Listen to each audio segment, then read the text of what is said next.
femme de prêcher. Mimi naona ile kanisa ile kuna mwanamke anakuwa na nguvu kuliko ya mwanamume. Na sina mwani ba paroisse ba église ezaliko kamba mwanamwasi ezakana nguya makase koleka ya mivoyo ba mibali nde bazotambusi. J'ai vu les paroisses qui sont dirigées par des femmes fonctionnent avec une très forte onction. Ingine iko hapo. Mususa zaliao. Et une autre est encore ici. Mwanamke kali kabisa anahubiri injili hata kalasi ile iko leko hapa anataka kuparwasi. Mwasi elombe mwasi penda kotea samalamu na nguya hata ekolo batongia wanalingwa lawa yende motambusi nangu. Et une femme prêche la bonne nouvelle avec une très forte onction, et même l'école qui a été construite à Lingwala, c'est elle. Et il n'y a pas encore un évangéliste homme qui a construit une école. Maman est tombée venue.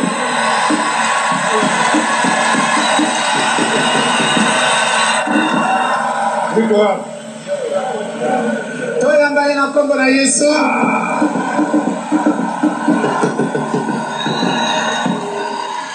Mwanamke nguvu sana dinamo. Mwasi elombe penzana mwasi engambe. C'est une femme très vaillante et très dynamique.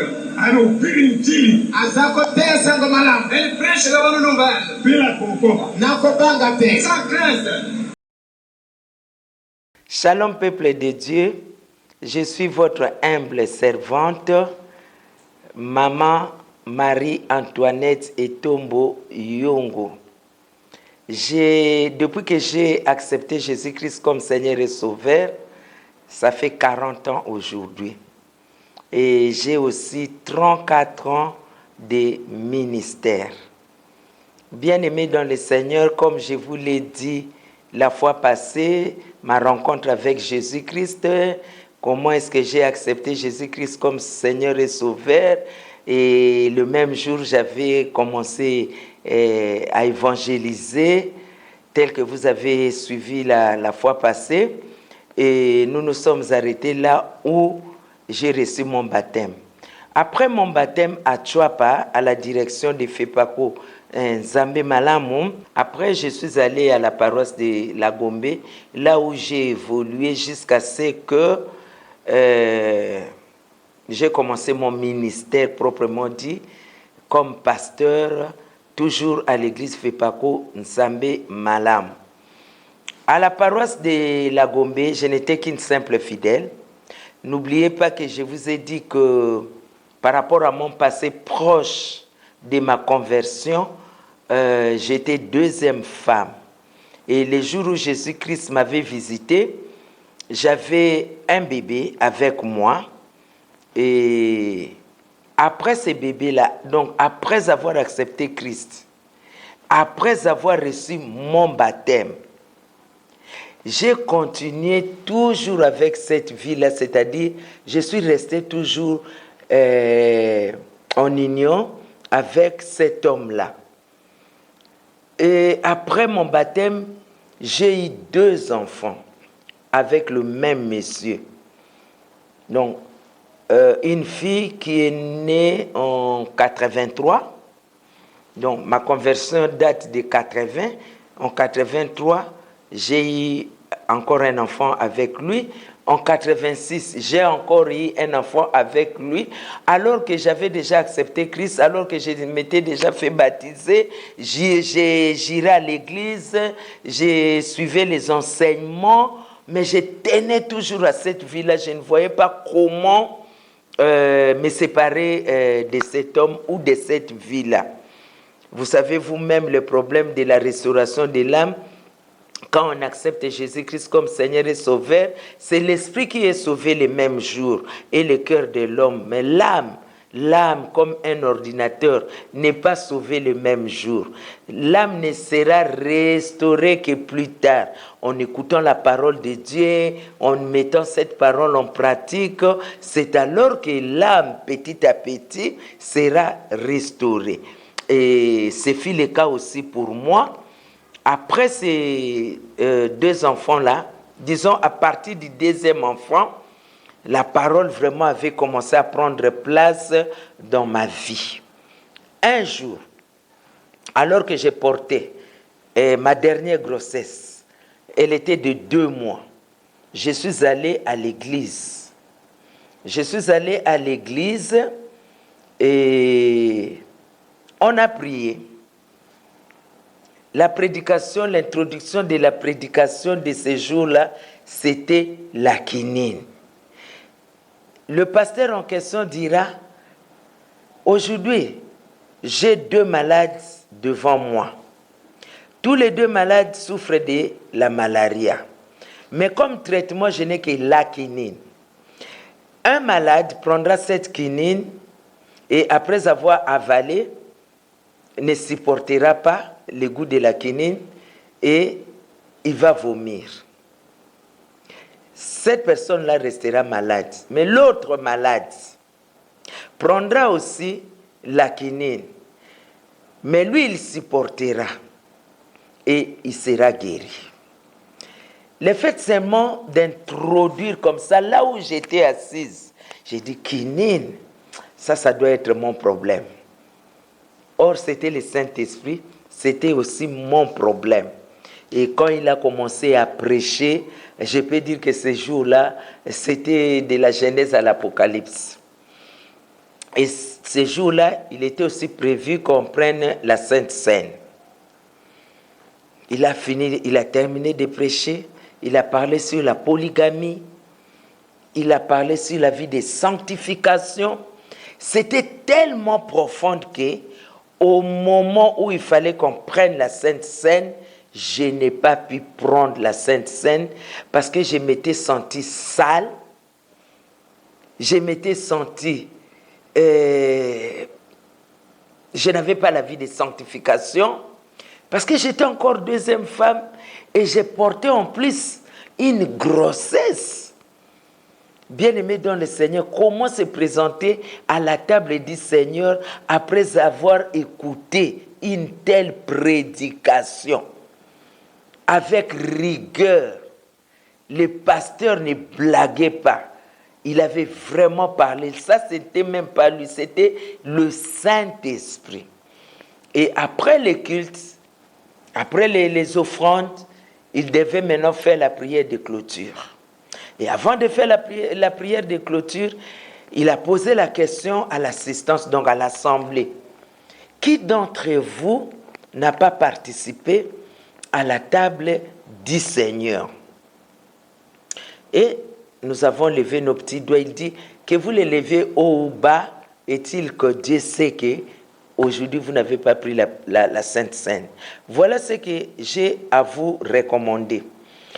La chose qui vous a empêché de prendre la Sainte Seine aujourd'hui, vous devez vous séparer de ça aujourd'hui. Les péchés qui vous a privé de prendre la Sainte Seine, vous devez aujourd'hui les confesser et le renoncer. J'insiste sur le renoncement. Si aujourd'hui, les chrétiens vivent de temps en temps dans la vie du péché, simplement parce qu'ils confessent, mais ils ne renoncent pas. Alors, ils reviennent toujours à leur confession. Ils reviennent toujours à leur confession. Mais le jour où Jésus-Christ rentrera pour prendre son église, est-ce que tu auras encore le temps de confesser?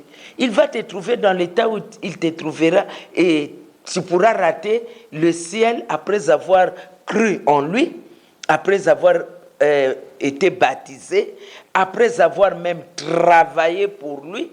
Tu vas rater le ciel à cause du péché. Repentez-vous aujourd'hui, confessez vos péchés aujourd'hui et renoncez. Ne quittez pas l'église aujourd'hui si vous n'avez pas renoncé au nom de Jésus-Christ à ces péchés-là. Alors il a continué à prêcher, il a continué à parler et l'église, toute l'église était calme. Personne ne bougeait. C'était tellement dur, c'était tellement profond, personne ne bougeait. Et puis il a commencé sa prière. Sa prière, c'était comme celle-ci. Tendre Père Céleste, aujourd'hui, Moi, je vais prier le Dieu qui avait tué Anania et Saphira. Tu es le Dieu de bonté, riche en bonté, lent à la colère, mais tu es aussi le Dieu de cette colère-là, même si elle est lente. Aujourd'hui, j'en appelle au Dieu de la colère. Parce que les gens ne peuvent pas continuer à vivre dans la vie des péchés. Aujourd'hui, comme la Bible dit que toi, tu n'as pas changé. Tu es le même du temps de Ananie et de Saphira. Aujourd'hui et éternellement, tu resteras le même.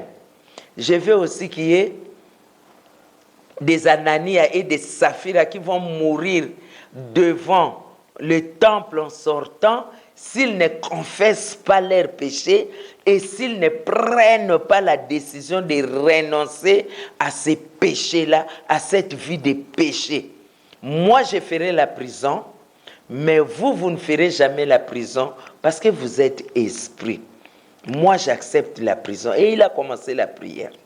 Il a prié. Il a demandé à Dieu, envoie l'ange Michael ici, envoie l'ange Gabriel devant la porte.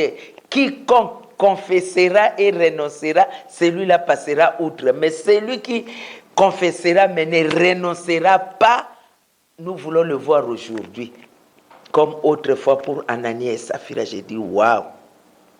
Et il est allé encore plus loin en disant, par rapport aux polygames, vos enfants, ce sont des enfants maudits. Pour que vos enfants passent de la malédiction à la bénédiction, il faut que vous vous séparez.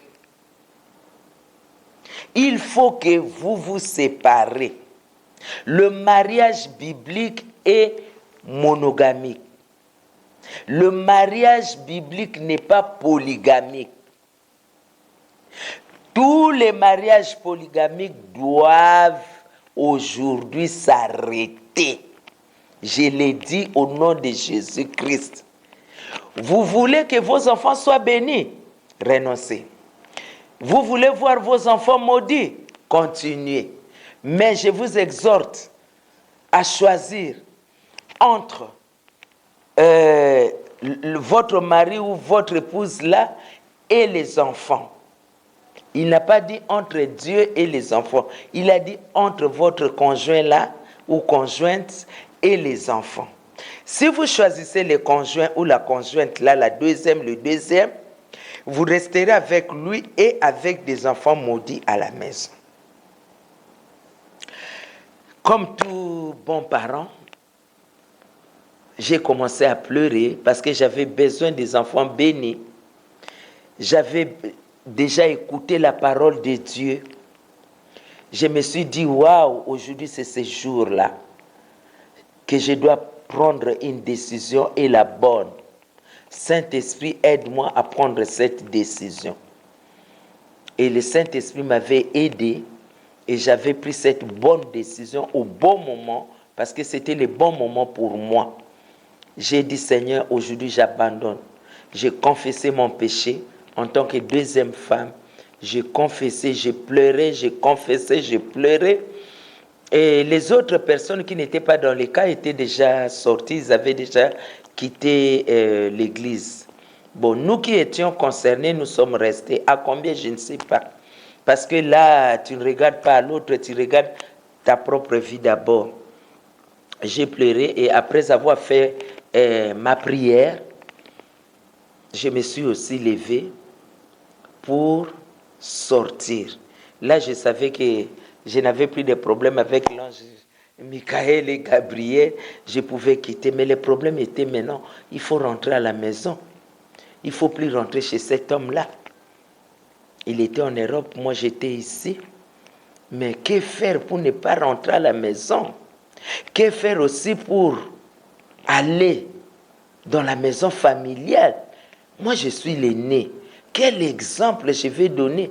Est-ce qu'à la maison, on va me comprendre? On ne me prendra pas pour une folle. Bien-aimé dans le Seigneur, j'étais entre les marteaux et l'enclume. Mais la décision a déjà été prise. Mais maintenant, moi-même, je commençais à chercher la solution. Comment je vais me présenter auprès de maman? Qu'est-ce que je vais lui dire? Cette femme, cette veuve-là, elle était devenue déjà veuve. Cette veuve-là, comment est-ce que je peux lui parler de ça? Mais je n'avais plus le choix. J'ai écouté la parole et je voyais aussi la vie de mes enfants. Bon, je suis rentré chez ma maman. Mais comment l'expliquer? J'ai dit, c'est moi que je suis venu vous rendre visite. Bien-aimé dans le Seigneur, comme le monsieur n'était pas sur place, j'ai profité en lui disant, je vais passer même 2 ou 3 jours ici. C'était normal, parce que j'étais seul. Mais après les 3 jours, il faut trouver aussi l'argument, un autre argument. Et j'étais obligé de passer aux aveux. Bien-aimé dans le Seigneur, ce n'était pas facile, pas du tout facile. J'ai été vomi par le mien. Il y avait vraiment, ils ont fait un embargo, l'embargo. Donc personne ne pouvait m'aider, personne ne pouvait m'approcher, personne ne pouvait me comprendre. Donc je n'étais plus cet aîné-là qu'on cajolait. Je n'étais plus la sœur pour mon frère, pour mes frères. Je n'étais plus la sœur pour mes sœurs. Je suis rentré comme un enfant chez ma mère. Je n'avais rien amené parce que je n'étais pas préparé. Moi, je suis allé à l'église pour rentrer à la maison. Mais là, on me dit, vous ne pouvez même plus rentrer là-bas. Vous ne pouvez rien toucher de là. Vous changez de camp aujourd'hui même. C'est alors que j'ai commencé ma vie encore à zéro. C'est ce jour-là que je me suis séparé de cet homme. Mais il fallait aussi lui parler. Il fallait aussi lui écrire. En 1900, ces années-là, c'était 86. Là, c'est 86. J'ai porté une grossesse de 2 mois. Il fallait aller à la poste pour téléphoner. Ce n'était pas comme aujourd'hui les téléphones. Ou bien vous avez les téléphones à la maison. Des portables, vraiment, c'était rare. Bien aimé dans le Seigneur, il fallait que j'écrive. J'ai écrit. Bon, le monsieur, il a rigolé. Comme j'ai travaillé, j'ai envoyé un message. À l'époque, on n'utilisait pas les ordinateurs, mais j'ai oublié l'outil en question. J'ai envoyé les messages. Il a reçu le message. Telex, voilà. Il a reçu les messages. Il m'a renvoyé les messages. Donc, pour lui, c'était de la blague. Il a même ri. C'était de la blague. Et puis après, il est revenu quand même. Quand il est revenu, je sais qu'il est rentré à cause de ça. Parce que pour l'homme, quand une femme le quitte, c'est tout un problème. Mais quand un homme quitte une femme, il n'y a pas de problème. Hein? Il est revenu. Mais qu'est-ce que tu as eu? C'est quoi ça encore? Ça, c'est quel genre d'église? Ça, c'est quel genre de prière? Tu laisses la vie de tes enfants comme ça. Tu laisses comme ça tes enfants à la rue. Qui va s'occuper de tes enfants? Il a parlé, il a essayé de m'avoir, il a essayé. Mais bien aimé dans le Seigneur, par rapport à ce que moi j'avais écouté à l'église, tout ce qu'il me disait là ne passait plus. Alors que autrefois, une seule phrase, c'est fini. Mais cette fois-là, comme le Saint-Esprit était entré en jeu, il ne m'a pas eu. Le Saint-Esprit m'avait aidé, il m'avait vraiment beaucoup aidé, bien que je ne me sentais pas à l'aise chez nous, vu ce qui était arrivé. Bon, je continuais à aller à l'église. Je n'avais qu'un seul habit, l'habit que j'avais porté le jour où je suis allé à l'église, où j'ai écouté cette parole, où j'ai pris la décision. Je suis resté comme ça. Bon, un homme, c'est un homme, hein? Avec l'orgueil d'un homme, c'est pas à lui de prendre tes histoires et de venir les déposer, c'est à toi d'aller récupérer. Or, moi, à l'église, on m'avait dit, tu ne récupères rien. Parce que tout ce que tu as eu là-bas ne t'appartient pas. c'est pour l'autre. Mais l'autre ne viendra pas non plus récupérer. Bon, l'essor de ça, je ne sais pas.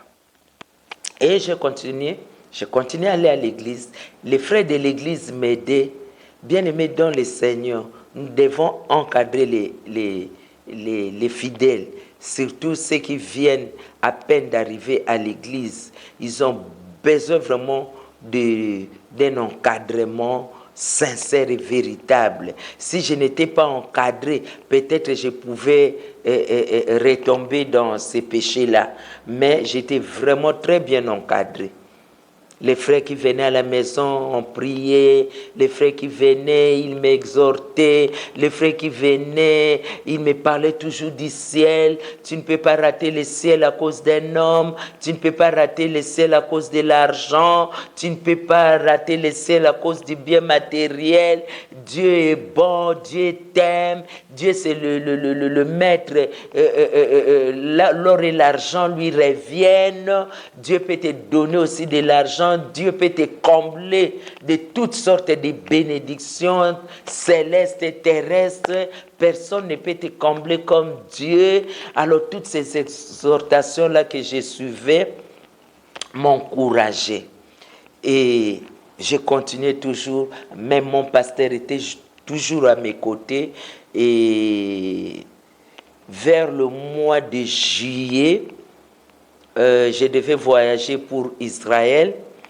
Je suis allé en Israël jusqu'au mois d'août. Si j'ai bonne mémoire, oui. Le mois d'août, en tout cas, j'étais en Israël. J'avais toujours ma grossesse, mais je n'étais plus en union avec le monsieur. Et la communauté zaïroise de l'époque est venue me saluer le même jour. Et j'ai commencé à leur parler de Jésus-Christ. Alors qu'en parlant comme ça, je n'étais ni diaconesse, ni ancienne, ni pasteur, ni rien du tout. Moi, je parlais seulement du Christ. Or, c'était l'œuvre du Saint-Esprit. Les gens ont accepté Jésus-Christ comme Seigneur et Sauveur le même jour où je suis arrivé en Israël. Et ils m'ont posé la question. Tout à l'heure, là, tu nous as dit, celui qui croira et qui sera baptisé sera sauvé. Maintenant, nous avons cru. Qui va nous baptiser? Je dis, allez dans une église, on va vous baptiser. Ils disent, quelle église? Parce que depuis que nous sommes là, nous ne voyons pas des églises ici où nous pouvons aller. Mais nous connaissons seulement une cellule de l'évangéliste Sergine Snanouch, une Française. Mais elle avait sa cellule de prière en Israël parce que son mari, je crois, était juif, si je ne me trompe pas. Et les deux sœurs qui étaient dans cette cellule-là, qui dirigeaient cette cellule-là, une était suissesse, une française. Eux-mêmes ont pensé à ces deux sœurs-là. Et ils ont appelé les deux sœurs. Et nous sommes à 3 maintenant et nous pouvons baptiser. Et pendant qu'on se débattait là, c'était la nuit. On a baptisé en Israël. Moi, j'ai baptisé en Israël la nuit, le premier jour où je suis arrivé, et c'était aussi le premier baptême que j'ai effectué. Ils ont dit, vous n'êtes pas pasteur, mais ici la Bible parle de celui qui va. C'est toi qui es venu, c'est toi qui nous as apporté la parole, c'est toi qui vas nous baptiser. Vous ne pouvez pas nous laisser comme ça. On a baptisé, les sœurs là m'ont aidé. Après le baptême, on devait prier pour le Saint-Esprit. Bien aimés, nous nous sommes tenus la main dans la main et on commençait à prier pour le Saint-Esprit. On priait après le baptême comme on le fait toujours. Et moi, j'étais entre la Suissesse et la Française. Les deux ont commencé à prophétiser. C'est la première fois que j'ai suivi une telle prophétie. Deux personnes qui prophétisent au même moment, qui utilisent les mêmes mots. Ce n'est pas que l'une prophétise et l'autre interprète, non. Toutes les deux prophétisaient en français. Elles parlaient les mêmes mots au même moment. Et elles ont terminé au même moment et elles ont dit la même chose. Et la prophétie était comment? N'oubliez pas que moi, j'ai encore cette grossesse-là. Mais on me dit, tu es une servante de Dieu. Tu es une grande servante de Dieu. Dieu t'a choisi. Dieu t'a appelé dans les ministères. Toi, tu dois évangéliser. Et dans ton parcours, tu te rencontreras avec une femme burkinabé. Cette femme-là a un problème de conception. Mais Dieu l'a réservé pour toi. C'est toi qui vas prier pour la burkinabé. Et le jour où tu prieras pour la burkinabé sera délivrée de sa stérilité. Et elle aura des enfants. Les deux parlaient en même moment. Donc moi, je me suis dit, burkinabé. Donc il faut que j'aille au Burkina Faso. Je ne connais personne là-bas. Burkina Faso, qu'est-ce que j'irais faire là-bas? Et même si je connaissais quelqu'un, est-ce qu'il faut que j'aille jusque-là pour me rencontrer avec cette femme? Moi, je ne suis même pas pasteur, même pas évangéliste, rien du tout, simple et fidèle. Et quand j'ai terminé mon séjour là-bas, je suis rentré à Kin. Je suis rentré à Kin. Il fallait que j'aille en consultation prénatale. Je vais à la clinique Ngalema où travaillait mon pasteur. Moi, mon pasteur, le pasteur responsable de notre paroisse de la Gombe, là où j'évoluais, c'était une femme. C'est Maman Alice Kaponda Kapemba. Elle vit, elle travaillait à la clinique Ngalema et je suis allé la voir pour qu'elle me prenne le jeton. Parce qu'à l'époque, il fallait les jetons pour avoir de la place et être reçu parmi les premiers. Je suis allé la voir pour prendre mon jeton. Elle m'a remis les jetons et elle me dira, après la consultation prénatale, viens me voir parce que maman Vico a accouché d'un enfant. Elle est ici à la maternité, qu'on aille lui dire bonjour. Maman Vico, c'est qui? C'est l'épouse de Mosé Haïdine. J'étais ravi de joie. Je me suis dit, oh, ces gens que moi je vois seulement là-bas à la chair. Aujourd'hui, j'ai l'occasion de la saluer, de la voir comme ça, mais c'est une occasion que je ne peux pas manquer. J'ai profité de l'occasion. Quand j'ai terminé, j'ai vu mon pasteur, nous sommes allés. Pendant qu'on allait là-bas, le pasteur Haïdine est venu rendre visite à son épouse. Ni Maman Alice ne le savait, ni moi. Quand nous sommes arrivés devant la porte de la chambre, Maman Alice a frappé et ils ont accepté qu'on ouvre. Et quand Maman Alice a ouvert, nous avons vu que Mosé Haïdine Abala était là. Et il a salué. Il dit... Mosakoli, alléluia, parce qu'il a salué en lingala. Mosakoli, alléluia. Et Maman Alice, qui elle est pasteur, donc elle est Mosakoli, c'est-à-dire prédicatrice, servante de Dieu. Elle a répondu parce qu'elle sait que moi, je ne suis pas Mosakoli. Je ne suis pas prédicatrice. Je ne suis pas pasteur. Ni rien du tout. Elle a dit oui. Et Mosé Haïdine a rétorqué en disant non. Maman Alice, toi, je te connais. Mais la Mosakoli en question, quand vous étiez dans les couloirs, Dieu m'a dit que la maman ici, il ne connaissait pas mon nom. Que j'ai pris pour cette femme. Dieu vient de la choisir.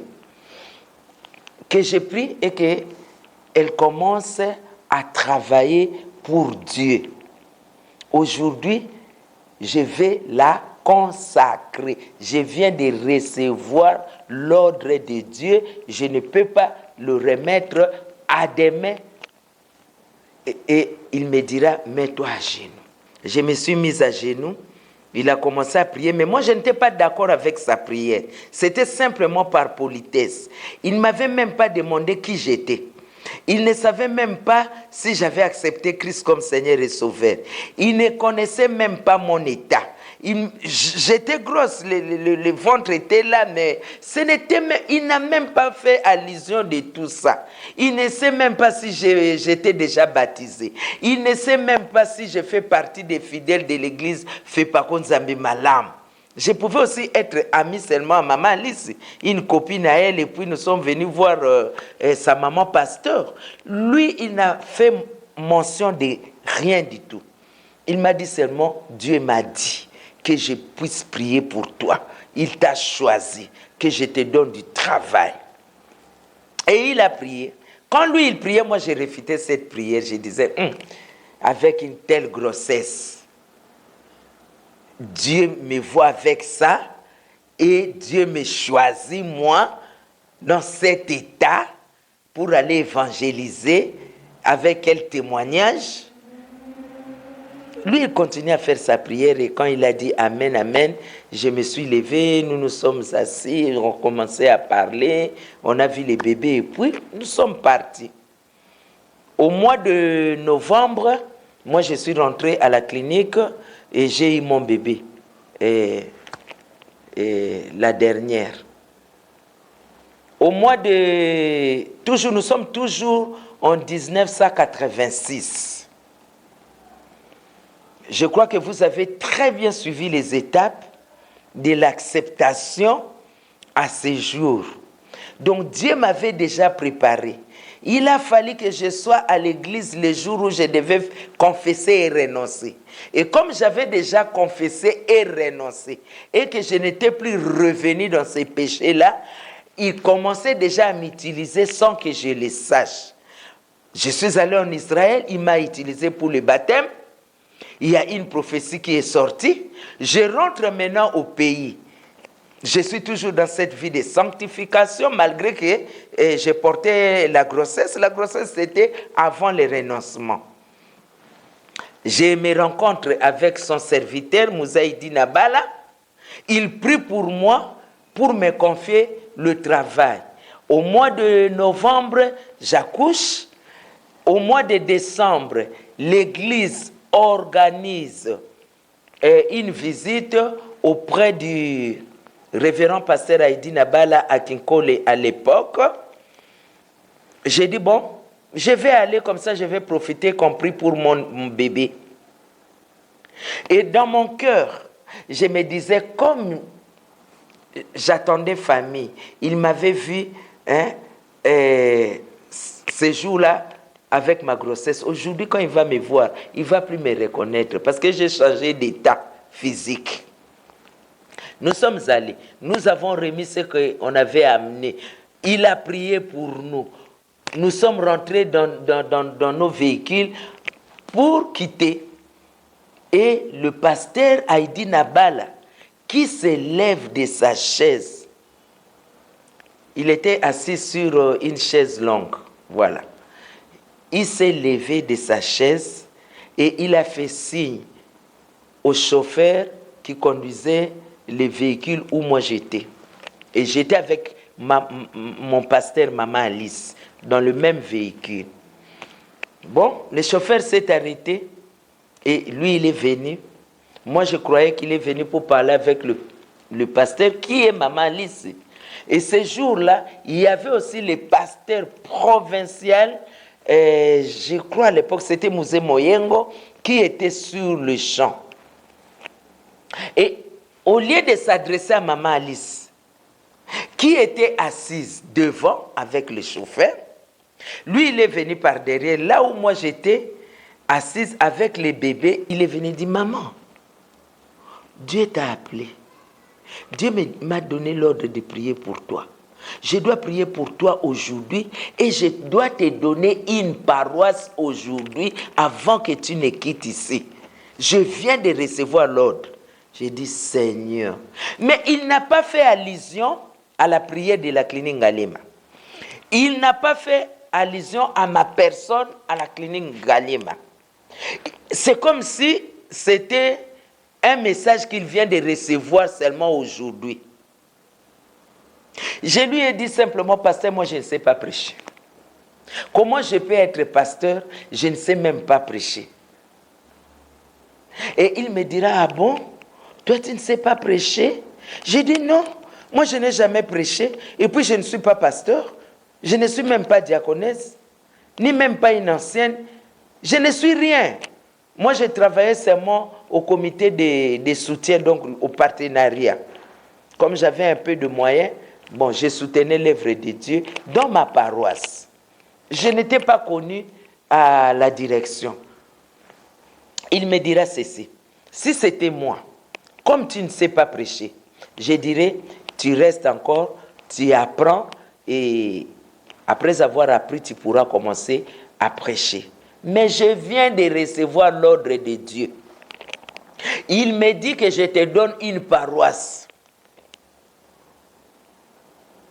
Je ne peux qu'obtempérer. Moi, je te donne une paroisse. Et puis, il appelle le pasteur provincial qui était là sur place. Il dit, donne-lui une paroisse. Est-ce qu'il y a une paroisse vide maintenant?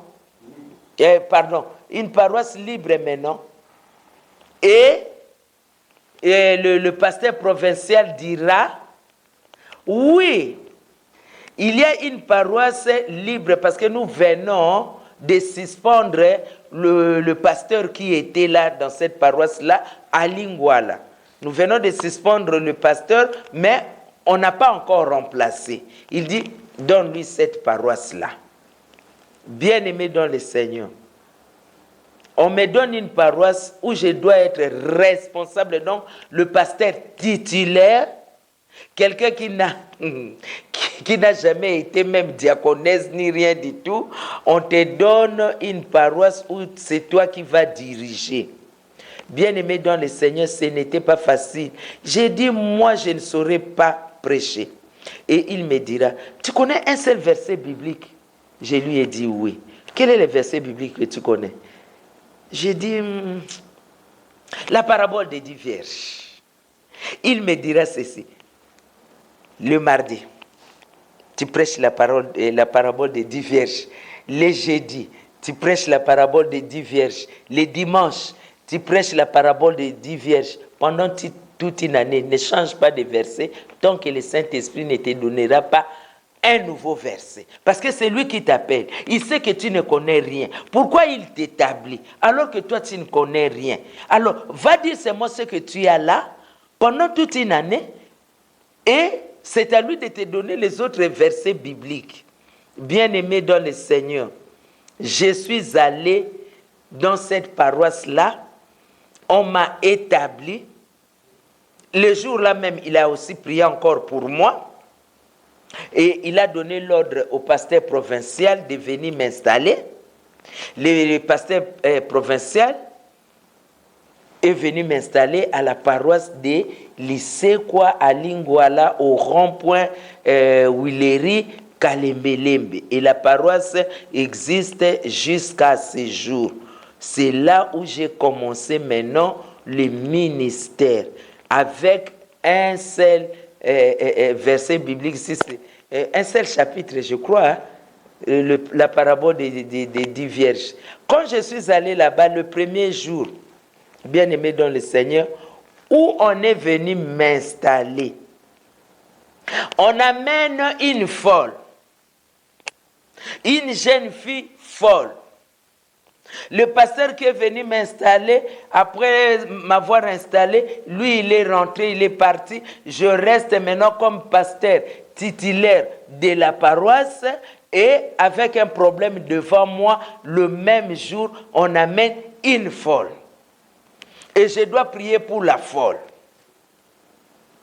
J'ai terminé le culte. Après le culte, et ce jour-là, j'avais prêché aussi sur le parabole des 10 vierges. Après le culte, j'ai appelé, parce que c'est une paroisse qui existait. Donc, il y avait des anciens, il y avait des diacres, et il y avait même mon adjoint déjà, qui s'appelait Mukebokunda. C'est lui qui fut mon premier adjoint à l'époque. Musemu Kebokunda. Lui, il avait déjà travaillé, lui, il connaissait déjà l'évangile. Mais moi qui suis titulaire, c'est aujourd'hui même que je me mets à la chaîne pour prêcher. Et après, j'ai appelé tout ce monde-là, j'ai dit, bon, nous allons encercler la fille parce qu'elle était menottée, tout ça là, avec des chaînes. Ne sachant pas quoi faire, quelle prière faire, comment chasser ces démons-là, comment est-ce que les démons peuvent obéir à ma prière à moi. Bien-aimé dans le Seigneur, c'était une équation. Qu'est-ce que j'ai fait? J'ai commencé seulement à entonner des chansons. Komona Yezu, il est kiki ici. La chanson là se termine, j'entonne une autre. Ça se termine, j'entonne une autre. Pendant qu'on chantait, or la puissance du Saint-Esprit était déjà descendue. À la louange seulement. La puissance du Saint-Esprit, comme on chantait les yeux fermés, nous n'avions rien vu. Et la puissance a saisi la fille. Les chaînes là se sont brisées d'elles-mêmes. Les chaînes sont tombées, bien-aimés dans le Seigneur, des chaînes en acier. Personne n'a pu couper, c'est tombé, ça s'est ouvert. Et la fille folle a commencé à chanter avec nous. Bien-aimé, je n'avais pas prié, je n'avais rien fait que chanter. Parce que en entendant une chanson après une autre, c'était pour chercher après qu'est-ce que je vais faire. Je ne savais pas que faire, bien-aimé dans le Seigneur. Mettez-moi dans ma place. Mais le Saint-Esprit était avec moi. Et quand j'ai ouvert les yeux, j'ai vu que la fille chantait avec nous. J'étais dans la joie et j'ai crié. Elle est délivrée. Elle est délivrée. Et tout le monde a ouvert les yeux. Et c'était maintenant le remerciement. Et la famille de la fille. Et tout le monde qui était resté avec nous. C'était la joie. C'était la joie. Et tout est parti de là. Donc le Saint-Esprit, à travers moi, a opéré les miracles dès le premier jour que j'ai commencé à prêcher dans la paroisse de lycée Bethléem à Lingwala. Nous sommes au mois de décembre 1986. Bien aimé, après cela, je crois au mois de février, c'était 3 mois après, au mois de février ou mars, en 1987, j'ai été désignée comme présidente adjointe de l'évangélisation nationale de l'église Fepako Nzambe Malamu. Bien aimé, à peine arrivé, on me confie des fonctions que je ne pouvais pas assumer de moi-même. Mais le Saint-Esprit est Dieu. Je puis assumer ces fonctions-là et quelques mois plus tard, je deviendrai maintenant la présidente du comité national d'évangélisation pendant 11 ans sans être remplacée. Et j'ai travaillé à ce titre-là. C'est ce qui m'a conduit à aller partout, au Zaïre à l'époque, Congo aujourd'hui, dans toutes les régions, à l'exception de la région de Bandundu. Donc, sur les 11 provinces à l'époque, j'ai sillonné 10 provinces. Il me restait seulement la province de Bandundu. Je crois que par la grâce de Dieu, un jour, je ferai quand même cette province-là. Il faut que je paie cette dette-là par la grâce de Dieu.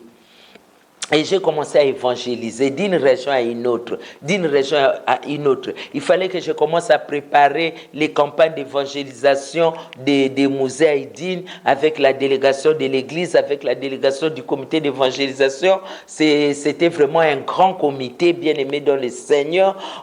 Avant même de commencer au niveau national, quand j'étais vice-présidente, on travaillait ici à Kinshasa. Il a fallu évangéliser dans les 24 communes de la ville de Kinshasa. Et on le faisait chaque mois, chaque semaine, à l'exception seulement de la dernière semaine du mois. Donc, sur les 4 mois de la semaine, 3 semaines étaient réservées à l'évangélisation dans une des communes de Kinshasa, dans un des quartiers d'une commune. Et c'est comme ça qu'on allait, c'est comme ça qu'on installait des paroisses par-ci, par-là, tout en étant pasteur responsable de ma paroisse à Lingwala.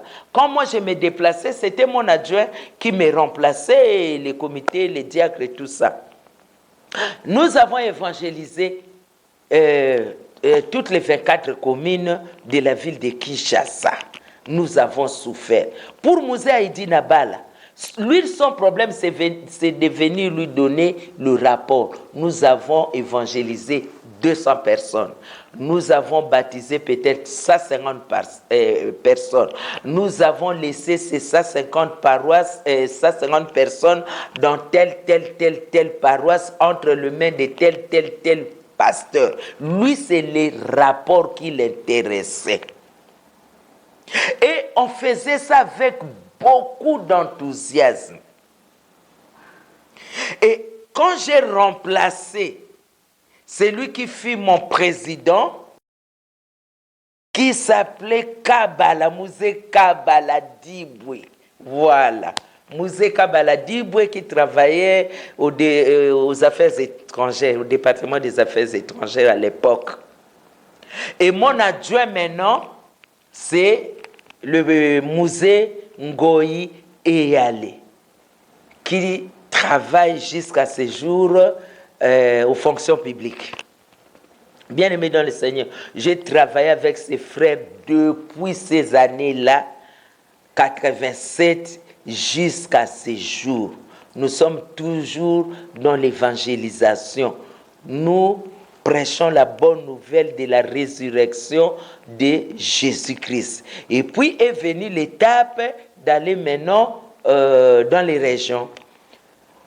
Le Congo-Brazzaville était considéré comme une province évangélique de la FEPACO Nzambe Malamu. À ce titre, j'ai commencé par le Congo-Brazzaville, pas comme un pays, mais comme une province évangélique affiliée à l'église FEPACO Nzambe Malamu. Nous avons travaillé à Brazzaville, nous avons évangélisé. Là, j'avais trouvé Mouzé Lambert et fêté.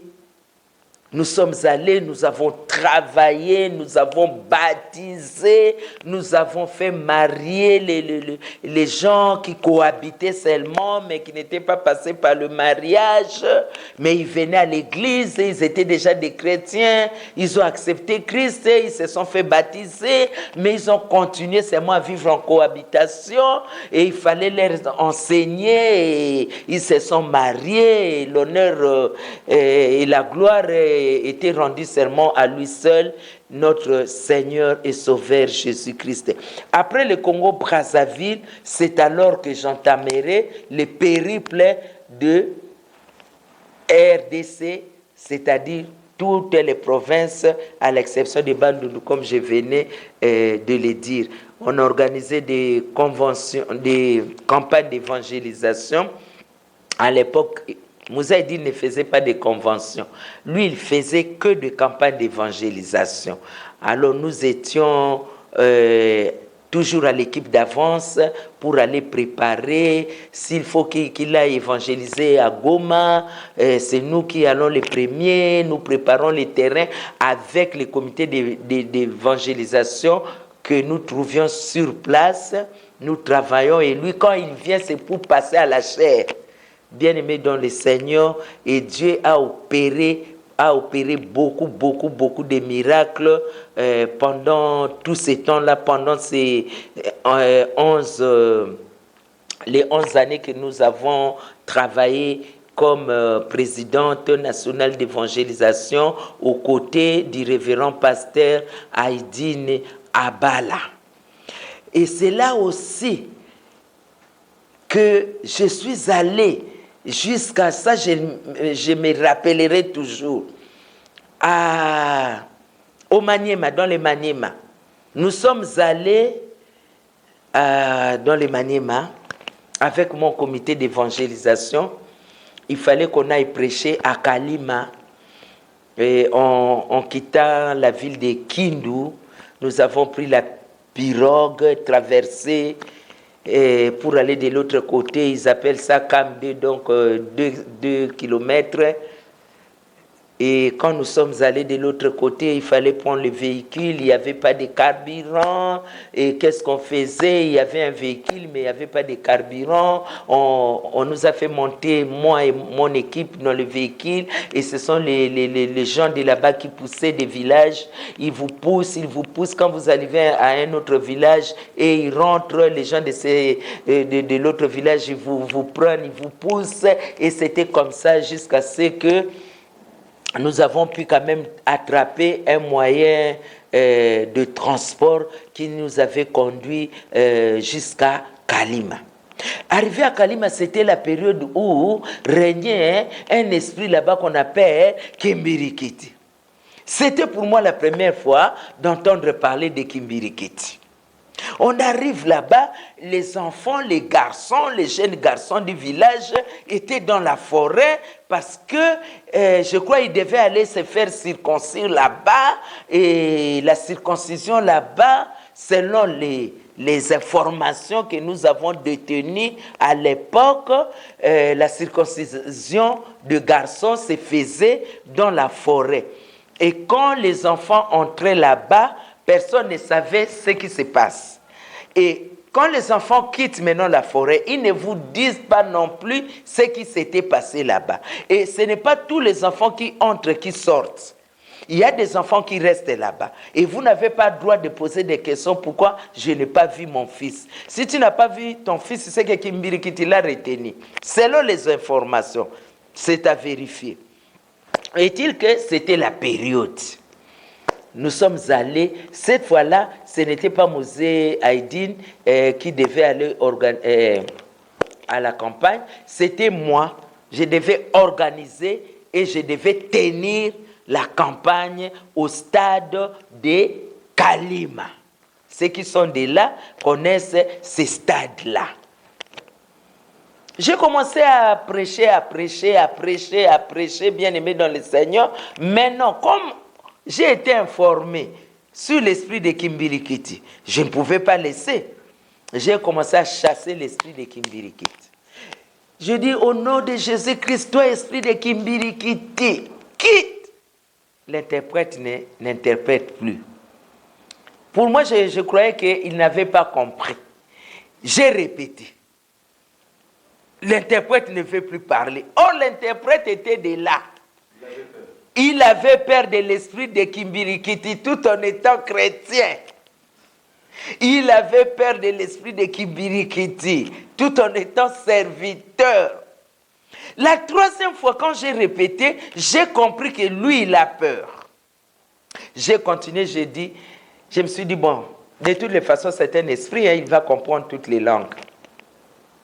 J'ai prié, j'ai chassé cet esprit-là. Nous sommes rentrés dans la maison où nous étions accueillis. Les gens avaient peur parce que j'ai touché au Kimbirikiti. Tu ne peux pas toucher au Kimbirikiti. Il est vraiment sacré au Maniema. Sacré, disons dans ces coins-là.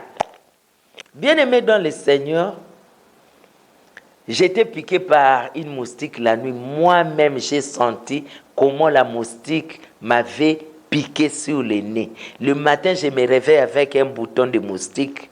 Les gens commencent à me poser des questions. Oh, ça peut être des répercussions par rapport au Kimbirikiti. Ça peut être des répercussions. Des fois, ça te fait gonfler le nez, les boutons gonflent, et d'ici le soir, tu peux mourir, et on ne touche même pas à ce genre de mort. Tout ça, ils ont commencé à m'intimider, à me frustrer, mais j'avais toujours une foi ferme. J'ai dit, j'ai été piqué par une moustique. Bien-aimé dans le Seigneur, et nous avons terminé le travail à Kalima, et il fallait rentrer, revenir à Kindu pour aller à Goma.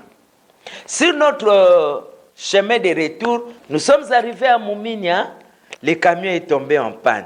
Or, le Seigneur avait un plan pour les gens de Muminya.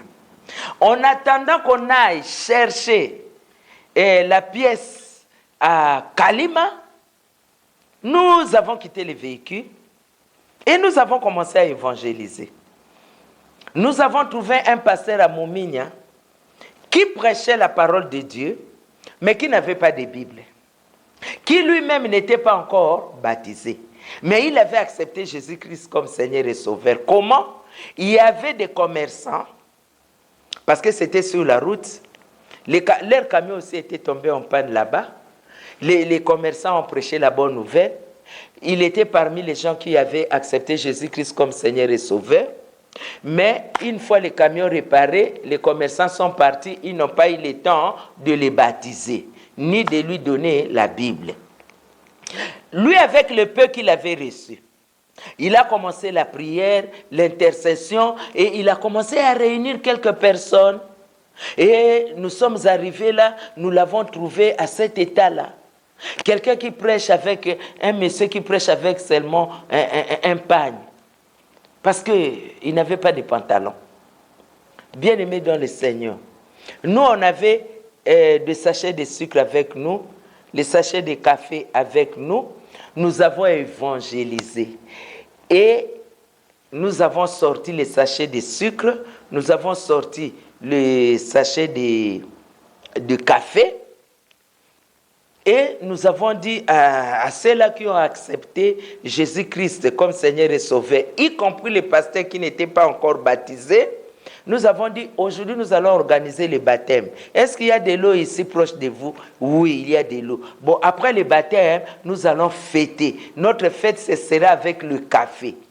Ils ont pris beaucoup de temps sans avoir du sucre, parce que c'était difficile, les problèmes de carburant, les commerçants ne passaient plus là-bas. Les carburants, c'était devenu vraiment un problème. Donc, le sucre, c'était comme du diamant là-bas. Et quand ils ont vu le sucre, ça a attiré l'attention de tout ce monde-là. Et on avait baptisé presque tout un village. Nous sommes allés dans l'eau avec le pasteur Bakambia, Gaston, qui est maintenant aux États-Unis. Nous étions à deux. Nous sommes allés dans l'eau. Nous avons commencé d'abord par baptiser le pasteur lui-même et puis sa suite. Nous sommes restés dans l'eau presque toute une demi-journée parce que c'était vraiment beaucoup de personnes. Et à la sortie des eaux, les camions étaient réparés. Nous avons pris les camions et nous sommes rentrés à Kindu pour Goma. Et à Goma, nous avons aussi travaillé. Nous sommes allés même vers le Massissi. Nous sommes allés jusqu'à Beni, Butembo. Toute cette contrée-là, nous avons évangélisé pour Jésus-Christ. Après, c'était les tours de Kisangani, après Mbandaka, les Kananga, Mbujimai. Partout, nous sommes passés. Dans les Bas-Congo, j'ai commencé par Mwanda, Boma, Matadi. Nous avons évangélisé. Bien-aimés dans le Seigneur, il faut prêcher la bonne nouvelle pour gagner les âmes à Jésus-Christ. Quels que soient les prix, il faut les payer. Jésus-Christ a besoin de servantes. Jésus-Christ a besoin de serviteurs pour gagner les âmes à lui. Nous sommes allés, à l'époque, je me souviens, avec les pasteurs Dex de Fepako Zambé Malamu. À cette époque-là, je crois c'est lui qui était le provincial, si je ne me trompe pas. Et je suis allé aussi avec un de miens, le pasteur Bananga, qui est maintenant à Pointe-Noire. Il faisait partie de mon équipe. Et nous sommes allés à Il Kamina. Nous avons traversé le Poul Malebo, la plus profonde endroit dans le fleuve Congo. C'est vraiment le lieu le plus profond. Mais nous avons traversé ça par pirogue. Il Kamina, c'est vers l'île Mbamou.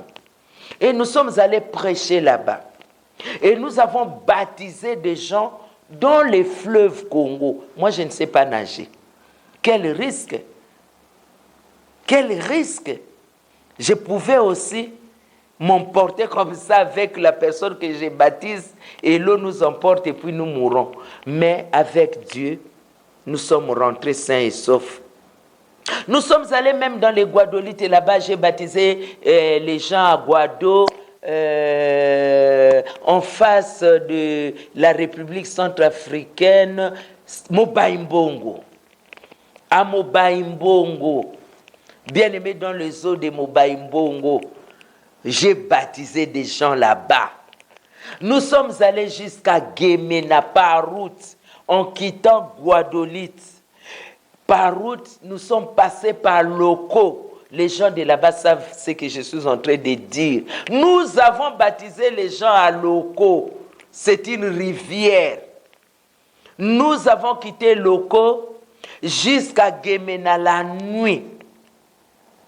Nous avons évangélisé à Guémena. Il fallait aussi acheter des pirogues là-bas à Guémena pour aller évangéliser ceux qui étaient dans les îlots, les pêcheurs. Vous savez, des pêcheurs, et ils vont là-bas dans les îles, dans les îlots, en train de faire leur pêche. Ils restent là-bas même 3-4 mois avant de revenir. Alors, il fallait les suivre même là-bas. Bien aimé, l'évangélisation avec notre propre argent, avec nos propres moyens. On ne demandait pas à l'église de nous donner de l'argent pour aller évangéliser, non. C'était avec nos propres moyens. Bien aimé, on évangélisait avec amour, sans contrainte, avec joie.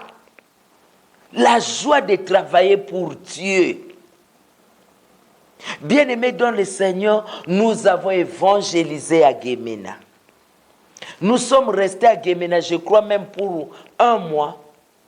Et puis nous avons quitté Guémena pour aller ailleurs. Les noms des petits villages là m'échappent aujourd'hui parce que ça fait beaucoup de temps que je suis passé par là. Et nous sommes allés aussi à Mbujimaï. Là encore, c'était terrible. Là, c'est là où réside la polygamie. Nous sommes allés à Mbujimaï. Là, c'était le pasteur Moyengo qui, autrefois, était pasteur provincial de la ville de Kinshasa, était devenu, par permutation, pasteur provincial à Mbujimaï. Nous sommes arrivés à Mbujimaï, il nous a très bien accueillis, que Dieu le bénisse, lui et son épouse, et il fallait commencer l'évangélisation, il fallait commencer les séminaires, et c'est vraiment une région où réside la polygamie. Même dans l'église, plein de polygames. Bien aimés, nous sommes arrivés là-bas, et il fallait organiser une réunion de couples. Le Saint-Esprit nous a mis à cœur d'organiser un séminaire de couples. Et les couples sont venus. Qui dit couple en Mbujimaï? C'est le monsieur avec 2 ou 3, 4 personnes derrière lui. Ce sont ses femmes, ses épouses. Il les a épousées avec son argent. Or, moi, je viens de là. Moi, je viens de renoncer. Et Dieu m'utilise maintenant pour aider les autres. Touché pour être touché. Bien aimé, j'arrive là, j'organise. Le premier jour du séminaire, je vois plus de femmes, moins d'hommes. J'ai dit, aujourd'hui, c'est la réunion des couples. Il faut que chaque femme se tienne à côté de son époux. Parce que c'est la réunion des couples, il faut que les 2 personnes suivent le message au même moment. Allez, mettez-vous ensemble. J'ai demandé maintenant aux hommes que chaque homme prenne son épouse. Et les hommes se sont levés, ils sont allés, ils ont pris les épouses. Mais les autres là qui sont restés, ce sont aussi leurs épouses. Parce qu'il n'y a qu'une seule main pour tenir une seule personne. On ne peut pas tenir 5 femmes avec une seule main. J'ai dit, ta femme doit rester à côté de toi. Et on a pris cette première femme, on l'a mis à côté. Et j'ai posé la question, mais les autres femmes, Oh, ce sont nos femmes. Oh, j'ai dit à ces femmes-là, maman, moi je ne savais même pas que tu étais quantième. Moi j'ai dit seulement au mari de prendre son épouse et de le faire asseoir à côté de lui. Mais c'est votre mari qui a choisi cette femme-là, qui l'a mise à ses côtés. C'est-à-dire, à Wanganio déjà. Donc il t'a renié. Mais quelqu'un qui te renie dans l'église comme ça, autant quitter seulement cette union. Et j'ai commencé à les exhorter, à les exhorter, à les exhorter. J'ai prié pour elles et je les ai demandé de se mettre dehors. Il y avait quand même des bancs dehors où elles pouvaient s'asseoir. Celles qui pleuraient ont pleuré. Le monsieur était très fâché. Moi, je ne regardais même pas leur figure. Moi, c'était, il faut que là, le message passe. Et le message était passé. J'avais prié aussi pour les couples. Les séminaires s'est bien déroulé. Et après les séminaires, la radio Mbujimayi a parlé. Qui est cette femme-là? Qu'est-ce qu'elle est venue nous montrer? Est-ce que cette femme-là a déjà vu les diamants? Cette femme-là a déjà vu les diamants. Donnez-lui les diamants. Elle aussi, elle va s'aligner comme les femmes qu'elle a fait sortir, qu'elle a mis dehors. Donne-lui les diamants. Moi, je vais l'épouser. Elle sera ma énième. Ça, c'est la radio Mbujimayi qui parle, bien-aimé dans le Seigneur. L'évangile, ce n'est pas toujours facile. L'évangile, ce n'est pas toujours du miel. On a été insulté par-ci, par-là. On a aussi été accueillis par-ci, par-là. On a trouvé des difficultés par-ci, par-là. On a aussi été bénis par-ci, par-là. Par exemple, quand je suis arrivé dans un des villages de Kindu, mais la dame qui nous a accueillis n'avait qu'un seul récipient. Il nous a mis de l'eau pour nous laver. Et dans le même récipient, il prépare les pondous là-bas. Et dans le même récipient, il nettoie nos serviettes là-bas. Bien aimé, l'évangile, ce n'est pas facile. Hein? On ne peut donner que ce qu'on a. Il n'avait qu'un seul récipient. Et elle devait se servir de ce récipient-là. Quitte à nous seulement de la comprendre et de l'accepter comme telle. Mais ce n'est pas facile. Tu te laves avec ces récipients-là. On prépare le pondou là-bas, tu vois. Vous terminez de manger. On nettoie. Et on fait la lessive dedans. Et demain encore, on vous fait du thé là-bas. Et c'était comme ça pendant tout le temps où on était là-bas. C'est ça l'évangile. J'ai ramassé les poux. J'ai ramassé les chics dans les orteils. Parce qu'il y a des endroits où quand vous entrez, vous faites même 3 mois là-bas. Vous faites même 3 mois là-bas sans retourner à la ville. Vous avez des chics, vous avez des poux, mais c'est le service de Dieu. C'est l'œuvre de l'Éternel. La bonne nouvelle doit être annoncée. Et après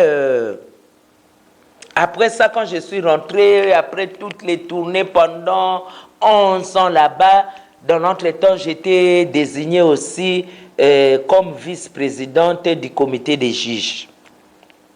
Je devais siéger quand un pasteur avait un problème. Mais à l'évangélisation, j'étais toujours avec le révérend Aïdine Abala.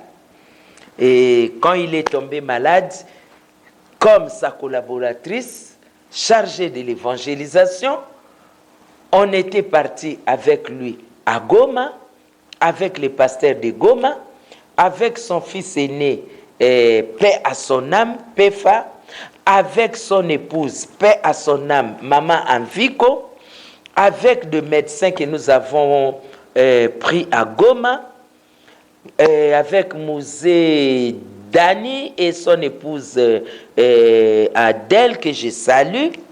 Nous sommes allés à Nairobi où il devait suivre des soins médicaux. Arrivé là-bas à Nairobi, il était dans un état déjà presque comateux. Au point que quand le médecin lui montrait son doigt, venait avec son doigt devant ses yeux, il n'arrivait pas à fermer les yeux. Il continuait à regarder comme ça. Il ne pouvait plus clignoter ses yeux. Il était gardé à l'hôpital. Un jour, pendant qu'on parlait, j'étais là devant lui. On s'est parlé. Il a commencé à nous dire ce qu'il a vu au ciel, ce que Dieu lui a dit, le message que Dieu lui a donné. Le médecin est venu pour la visite, pour faire le tour des salles, alors que pendant qu'il parlait, il était déjà dans le coma. On a vu seulement, on lui a appris, où il faut qu'il aille à la réanimation. Comment partir à la réanimation alors que lui, il parle? Le médecin qui dit non, ce sont les derniers mots qui étaient restés dans son cerveau. Rien ne va. Nous sommes allés à la réanimation. Quand nous sommes rentrés, il a rassemblé l'église, il a donné les messages qu'il a reçus de l'Éternel, il a arrêté aussi son mandat et il a désigné son fils Aïdine Pefa comme représentant légal de l'église Fepako Zambé Malamu. Il a prié pour lui. Et puis, il était toujours fatigué, toujours malade. Et il a donné un message par rapport à ce qui devait arriver en 1997. Il y aura un grand événement en 1997, parce que là nous sommes en 96. Il y aura un grand événement et à l'église et au pays. Et en 1997, le grand événement de l'église, c'était sa mort. Et en 1997, le grand événement du pays, c'était l'arrivée de l'AFDEL avec Mosé Laurent Désiré Kabila. Voilà l'événement, les deux grands événements que lui avait déjà prophétisés en 96 qui s'est concrétisé. Et c'est comme ça que j'ai marché avec le révérend pasteur Aïdine Abala.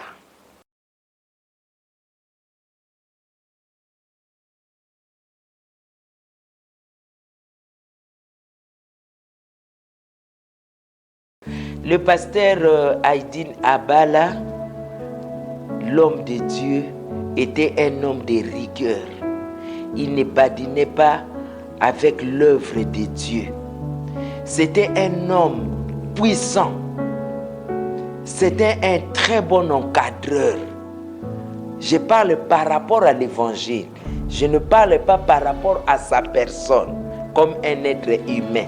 Mais par rapport à l'évangile, c'était un homme puissant. J'ai vécu des miracles au travers de ces campagnes d'évangélisation. J'ai vu des bosses disparaître d'une personne. Aïdine Abala, quand il prêche et quand il prie pour les malades, il ne touche pas les malades. Il donne seulement l'ordre. Et le malade est guéri. Le malade est délivré de son infirmité. J'ai vu des paralytiques marcher. J'ai vu des aveugles recouvrir leur vue. J'ai vu un miouet parler. Et ce miouet-là était dans mon comité d'évangélisation après sa délivrance. Il a travaillé avec moi et Bouzengoy. C'était un homme adulte déjà qui n'était pas allé à l'école, mais qui, quand il fut délivré, il ne pouvait lire que la Bible. Il lisait la Bible, mais il ne savait pas comment écrire son nom. Il ne connaissait rien du tout. Quand tu prends le même verset de la Bible et tu écris sur un autre papier, il ne lit pas. Mais dans la Bible, il te lit correctement la Bible. Cela s'est passé à Lubumbashi. J'ai oublié, j'ai fait aussi les Katanga. Bien-aimé dans le Seigneur, Dieu l'utilisait puissamment. Il parlait sur la sanctification, sur la guérison de l'âme, la restauration de l'âme. Il évangélisait sur le salut de l'âme. Lui-même ne se fatiguait pas. Il était tout le temps parti à l'évangélisation. Il ne revenait à Kinshasa que la dernière semaine du mois. Toutes les autres semaines, il est passé à l'intérieur du pays en train d'évangéliser. Et aujourd'hui, si vous allez en province, même dans les chefferies, vous allez trouver une paroisse Fepako Nzambe Malamu. Ça, c'est l'œuvre du Comité national d'évangélisation sur instruction du révérend pasteur Aïdine Abala. Lui, c'était l'évangélisation, priorité des priorités. Les gens croyaient que Musée Aïdine avait le don des miracles. Je vous dis aujourd'hui, non. Musée Aïdine n'avait pas le don des miracles. Musée Aïdine lui-même me dira, moi je n'ai pas le don des miracles, j'ai le don, Dieu m'a donné le don de foi. Quand il y a le don de foi, la foi opère les miracles, la foi fait tout. Donc quelqu'un qui a le don de foi, il opère tout. Ça englobe tous les autres dons. Mais quand il y a seulement le don des miracles, tu te limites seulement au miracle. Autre chose, quand ça se présente, tu ne feras rien. Mais lui, il avait le don de foi. Pas la foi que tout le monde a. Après avoir accepté Jésus-Christ comme Seigneur et Sauveur, nous avons la foi en Christ. Pas cette foi-là, mais la foi comme don. Donc, il ne craignait rien. Il n'avait peur de rien. En tout cas, pour son Dieu, il s'est lancé. Il partait. Il allait. C'est lui-même qui est allé même prêcher les pygmées à l'époque, dans les forêts. Et les pygmées allaient même les tuer. Quand il prêchait, il disait que bon, l'homme avait commis les péchés, nous avons crucifié Christ, il est mort pour nous. Les pygmées étaient fâchés, ils ont dit, ça c'est vous les Bantous et les Européens, vous avez tué Dieu. Nous, les pygmées, nous n'avons pas tué Dieu. Il ne faut pas nous associer dans cette histoire-là. Et toi, tu dis que nous sommes tes frères. Prouvez-nous que nous sommes tes frères. Mangez avec nous. Et ils ont préparé les Lazare. Et Musée Aïdine Abala a mangé avec eux. Il est resté là-bas dans la forêt avec les pygmées. Bien-aimés dans le Seigneur, il les a prêchés. Et il y a eu même des pasteurs pygmées. Ils travaillaient avec conscience, avec amour, sans contrainte. Il aimait l'œuvre de l'évangélisation.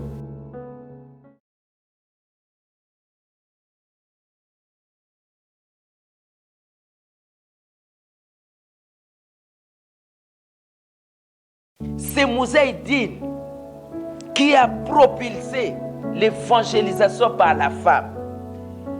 Il a propulsé l'évangélisation par la femme. Il a donné à la femme la place de prêcher la bonne nouvelle. Lui, il dit que la bonne nouvelle a commencé par une femme. Dieu a commencé d'abord par envoyer une femme. Même à Samarie, c'était une femme qui est allée annoncer la bonne nouvelle.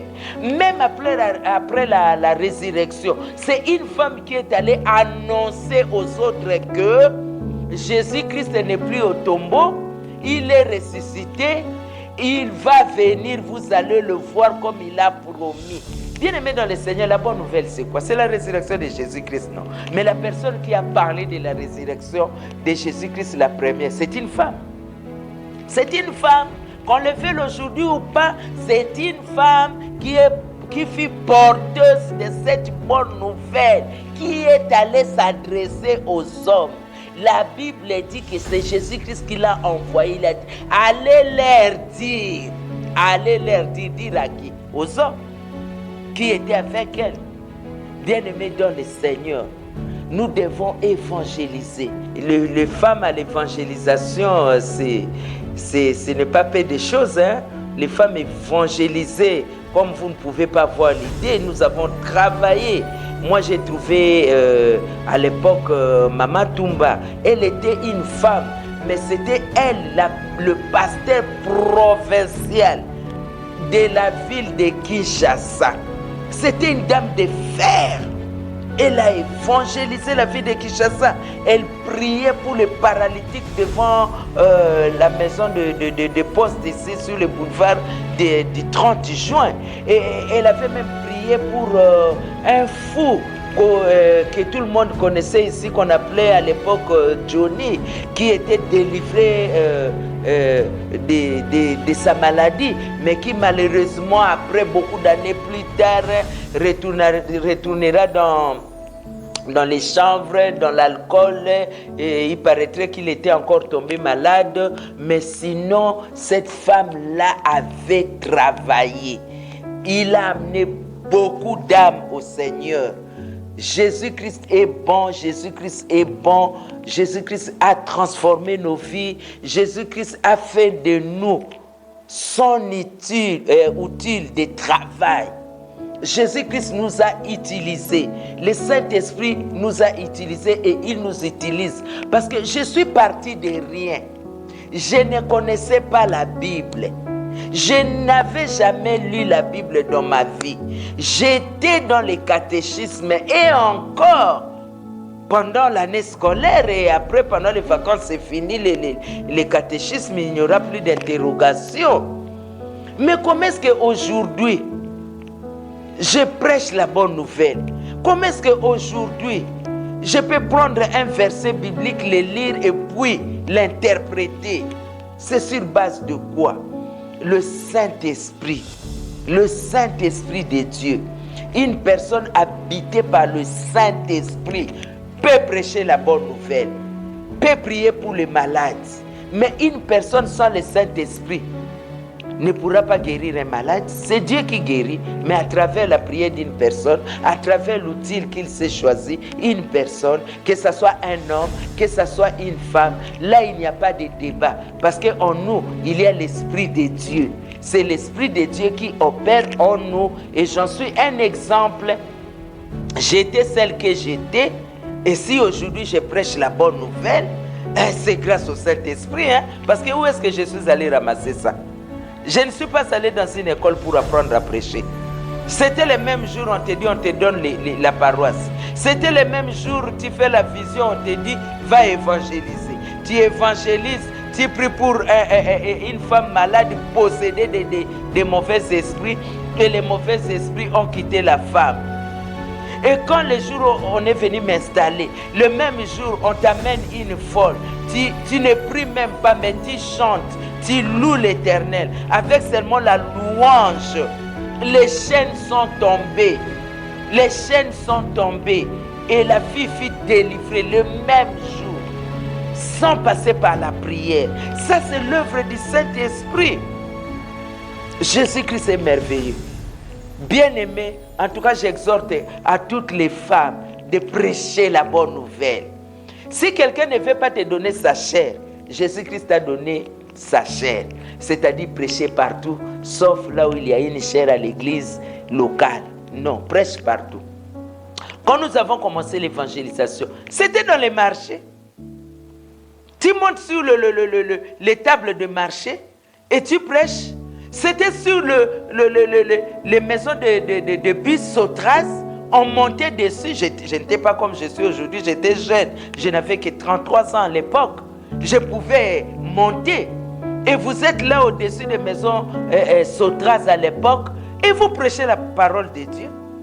Prêchez la parole, la chair de Jésus-Christ est libre. N'attendez pas seulement la chair d'une église locale. Prêchez la bonne nouvelle partout. À Kisangani, nous avons prêché dans les grands marchés de Kisangani, sur les tables. Et on avait gagné des âmes qu'on avait orientées à l'église. Bien-aimés, dans les bus, prêchez la bonne nouvelle. Jésus-Christ est là pour nous. Jésus-Christ a transformé ma vie. Jésus-Christ a fait de moi celle que je suis aujourd'hui. Hier, j'étais une autre personne. Mais aujourd'hui, il m'a transformé par sa grâce, par son amour. Dans sa miséricorde, il a eu seulement pitié de moi. Qui suis-je? Regardez vous-même d'où je viens, d'où je viens. Est-ce que je pouvais parler de Jésus-Christ, moi, dans ma vie? Est-ce que je pouvais servir Christ, moi, dans ma vie? Mais il n'a pas regardé à tout ça. Il a vu seulement la valeur de mon âme. Il n'a pas voulu perdre cette âme-là. Il m'a appelé, il m'a établi et il m'utilise jusqu'à ce jour. Il est passé par son serviteur, le révérend pasteur Haïti Nabala, qui m'avait très bien encadré. J'étais vraiment sa fille.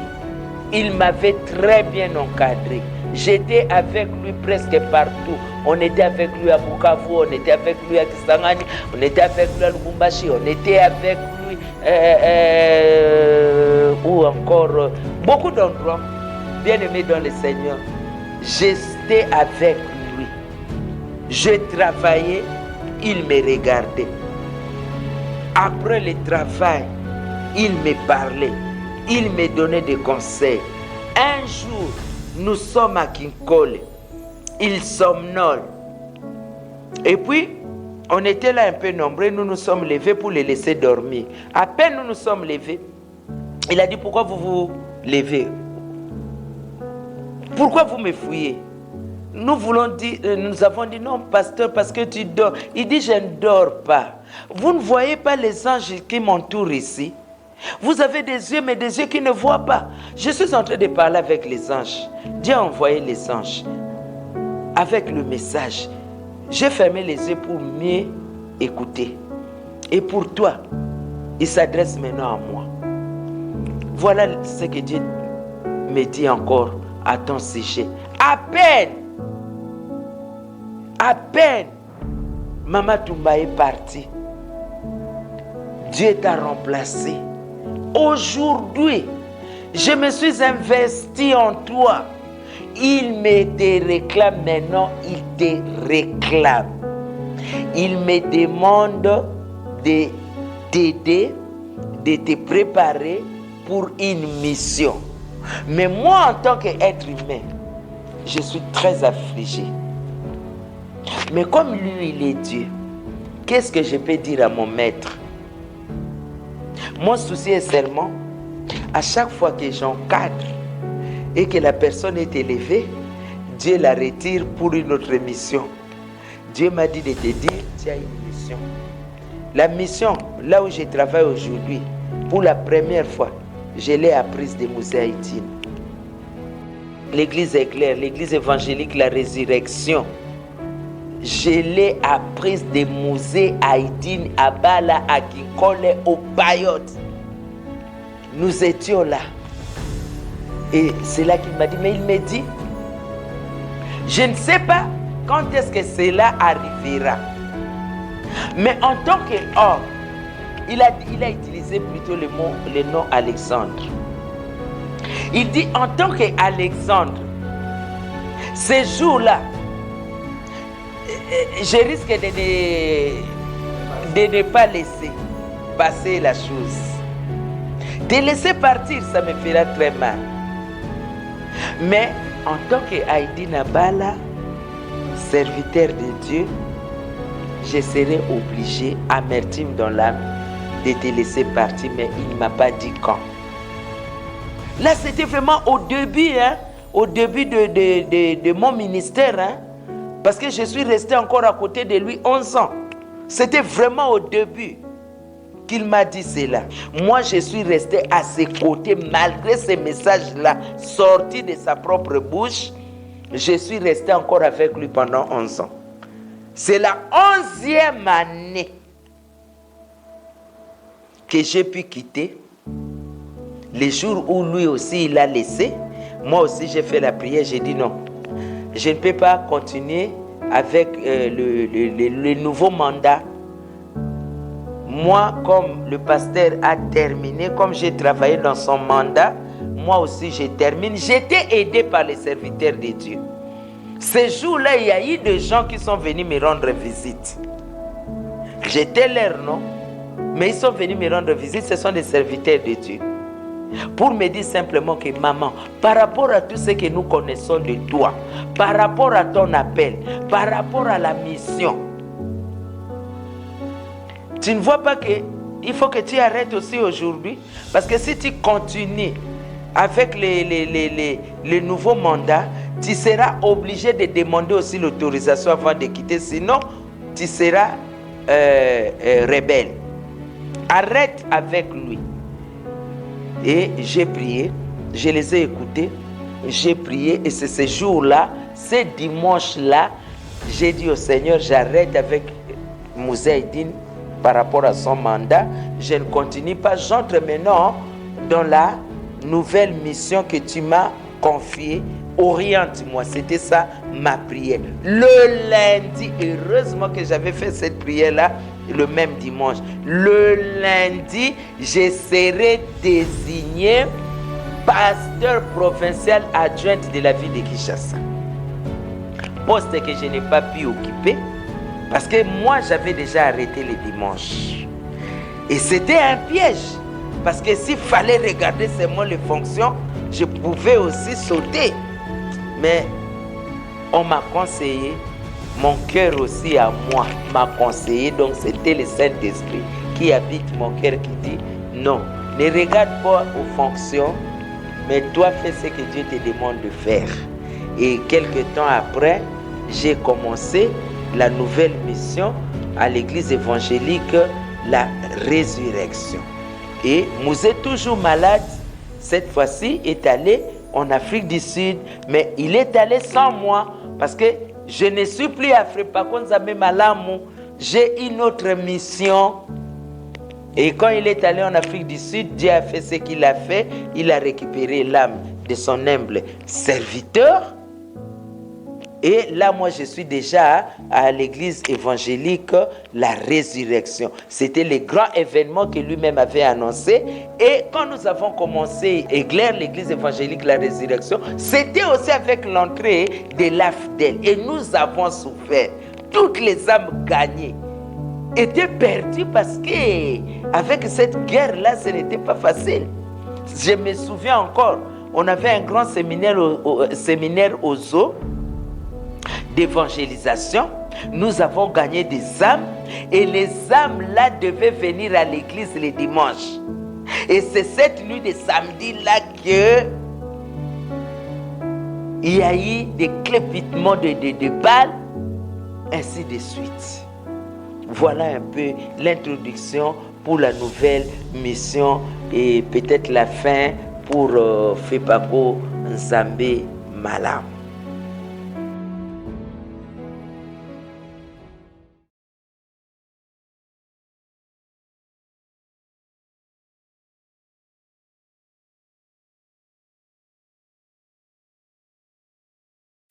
Je voulais ici souligner que Kinshasa n'est pas la RDC.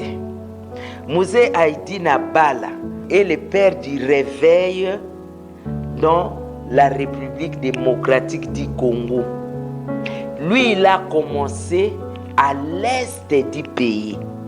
Pendant que les autres étaient déjà ici à Kinshasa, en train aussi de prêcher la bonne nouvelle, d'amener aussi le réveil à Kinshasa. Lui, il était déjà à l'est.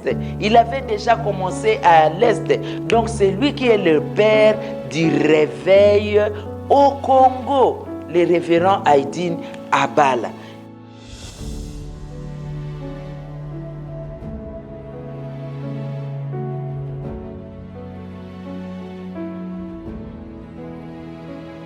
Le révérend Aïdine Abala était un homme de Dieu. Il n'avait pas de complexe. Il prêchait l'évangile dans la langue qu'il maîtrisait. Il n'a prêché que en swahili, la langue qu'il maîtrisait. Même quand il partait aux États-Unis, il prêchait en swahili. Même quand il allait en Afrique du Sud, Il prêchait en Swahili avec un interprète. Même ici au Congo, en RDC, même ici dans la ville de Kinshasa, où presque tout le monde parle lingala, lui il prêchait en Swahili et il avait un interprète. Bien-aimé dans le Seigneur, Dieu appelle qui il veut. Tu peux avoir des diplômes, Dieu t'appelle. Tu peux ne pas avoir de diplômes, Dieu t'appelle.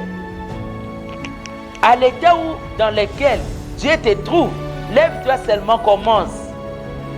Si tu ne sais pas écrire, mais Dieu te donnera l'occasion de lire ne fût-ce que la Bible. Parce qu'il ne peut pas t'appeler dans son œuvre sans que tu puisses lire la Bible.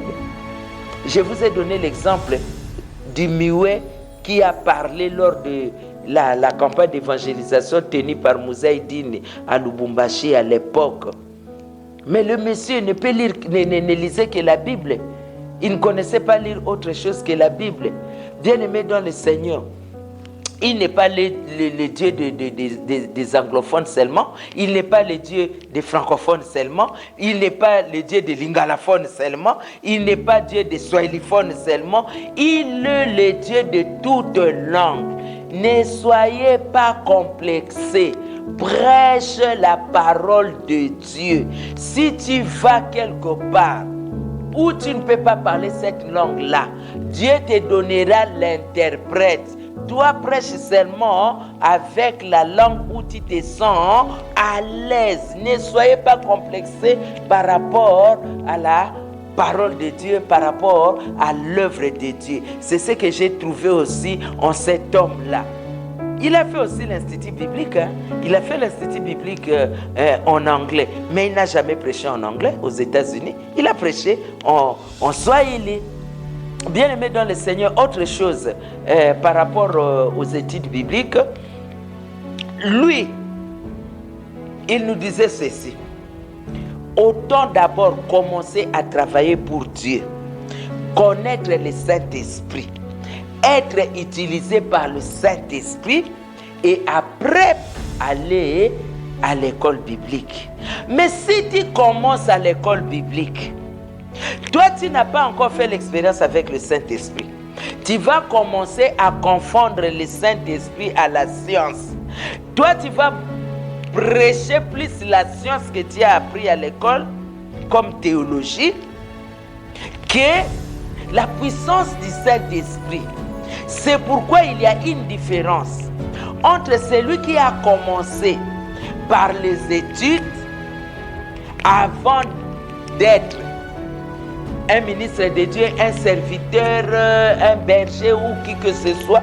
Donc avant d'accepter Jésus-Christ comme Seigneur et Sauveur et travailler pour lui par le Saint-Esprit, toi tu commences d'abord par l'école et après tu auras des difficultés de la confusion entre le Saint-Esprit et ce que toi tu as appris à l'école. Il te dira par exemple, la science ne peut pas chasser les démons, mais le Saint-Esprit chasse les démons. Si toi tu travailles par rapport à la science, c'est que tu feras un évangile qui ne sera pas puissante, parce que la puissance c'est le Saint-Esprit. Donc étudier c'est très bien, mais avoir le Saint-Esprit c'est mieux. Les études sans le Saint-Esprit c'est rien, mais seul le Saint-Esprit tu peux travailler et acquérir la connaissance après.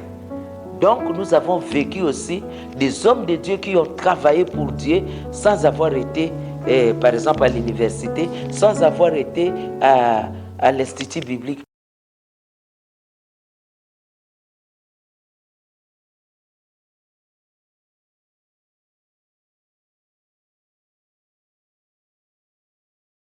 Le révérend Heidi Nabala a joué un grand rôle ici en RDC. Il a formé des hommes de Dieu. Il a formé des femmes pour l'évangile. Vraiment derrière lui, c'est toute une panoplie de personnes, de gens qui évangélisent jusqu'aujourd'hui. Il a mis beaucoup de personnes entre les mains de l'Éternel. Beaucoup de personnes ont reçu Jésus-Christ dans leur vie. Ils ont reçu le salut à cause de l'évangile que cet homme de Dieu nous a apporté. Il a joué aussi un grand rôle dans le foyer, surtout le nom de Jésus-Christ. Il a élevé le nom de Jésus-Christ dans ce pays. Oui, il y avait des églises. On était dans les églises. Mais Christ n'était pas prêché comme lui il l'a fait. Aujourd'hui, Christ est prêché dans les bus. Aujourd'hui, Christ est prêché dans les bateaux même, dans les pirogues. Christ est prêché dans les écoles, dans les universités. Christ est prêché dans les hôpitaux. Christ est prêché dans les marchés. Christ est prêché. Il a apporté le salut. Il a joué un grand rôle pour le salut des âmes des Congolais et de tous ceux-là qui ont habité le Congo à l'époque et aujourd'hui aussi parce que l'évangile continue. Paix à son âme, il a fait son travail. Que Dieu soit glorifié.